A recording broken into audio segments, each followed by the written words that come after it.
म एक पुरुष हुँ, त्यसैले म हाँस्नै पर्छ। भित्र जति आँधी चले पनि अनुहारमा मुस्कान सजाउनै पर्छ। आँखा रसाए पनि आँसु लुकाउनै पर्छ, किनकि समाजले सिकाएको छ पुरुषहरू रुँदैनन्। तर कसैले बुझ्दैन, पुरुषको मुटु पनि आखिर मुटु नै हो।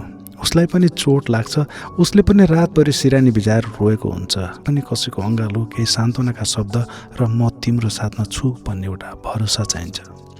तर उसले आफ्नो पीडा लुकाउँछ, किनकि ऊ कमजोर देखिन चाहँदैन, होइन र? कमजोर हुन पाउँदैन। उसले आफ्ना आँसु निल्छ, आफ्ना सपना चुपचाप गुमाउँछ अनि अरूको खुसीका लागि आफ्नै मनलाई सम्झाइरहन्छ। म एक पुरुष हुँ, त्यसैले म हाँस्नै पर्छ। आफ्नो दुःखलाई मौनताभित्र थुनेर अरूका लागि बलियो बनेर उभिनै पर्छ। कहिलेकाहीँ आफ्नै पीडाको भारी बोकेर पनि म ठिकै छु भन्नै पर्छ। यही त पुरुष हुनुको सबैभन्दा मौन सङ्घर्ष हो, होइन र साथी?